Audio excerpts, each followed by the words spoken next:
இன்றைக்கு நாம் ஏசாயா 18ஆம் அதிகாரத்தை தியானிப்போம். என் நிமித்தமும் என் தாசனாகிய தாவீது நிமித்தமும் எருசலேமை ரட்சிக்கும்படிக்கு இதற்கு ஆதரவாயிருப்பேன் என்பதை கர்த்தர் உரைத்தார். அப்பொழுது கர்த்தருடைய தூதன் புறப்பட்டு அசீரியரின் பாளையத்தில் 185,000 பேரை சங்கரித்தான். அதிகாலமே எழுந்திருக்கும் போது இதோ அவர்கள் எல்லாரும் செத்த பிரேதங்களாய் கிடந்தார்கள். அப்பொழுது அசீரிய ராஜாவாகிய சனகரிப் பிரயாணப்பட்டு திரும்பி போய் நினிவேயில் இருந்து விட்டான். அவன் தன் தேவனாகிய நிஸ்ரோகின் கோவிலிலே பணிந்து கொள்ளுகிற போது அவன் குமாரராகிய அத்ரமலேக்கும் சரைத்சேரும் அவனை பட்டயத்தினால் வெட்டி போட்டு அரராத் தேசத்துக்கு தப்பி ஓடி போனார்கள்.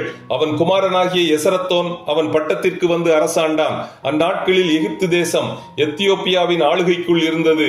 யூதேயாவில் அசீரியரின் தோல்வியை குறித்து கேள்விப்பட்ட எத்தியோப்பியரும் எகிப்தியரும் அசீரிய ராஜாவாகிய எசரத்தோனுக்கு விரோதமாக எழும்பினர்.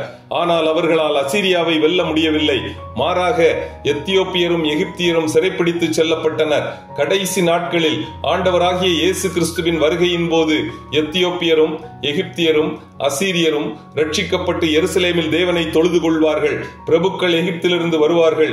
எத்தியோப்பியா தேவனை நோக்கி கையெடுக்க தீவிரிக்கும் என்று தாவீது 68ஆம் சங்கீதம் 31வது வசனத்தில் உரைக்கிறார். எத்தியோப்பியாவின் நதிகளுக்கு அக்கறையில் இருந்து என்னிடத்தில் விண்ணப்பம் பண்ணுகிறவர்களாகிய சிதறடிக்கப்பட்டவர்களின் குமாரத்தியானவள் எனக்கு காணிக்கை கொண்டு வருவாள் என்று செப்பனியா தீர்க்கதரிசி 3ஆம் அதிகாரம் 10வது வசனத்தில் உரைக்கிறார். இத்துடன் ஏசாயா 18ஆம் அதிகாரம் முடிவடைகிறது. கர்த்தர் தாமே நம் எல்லோரையும் ஆசீர்வதிப்பாராக. ஆமென்.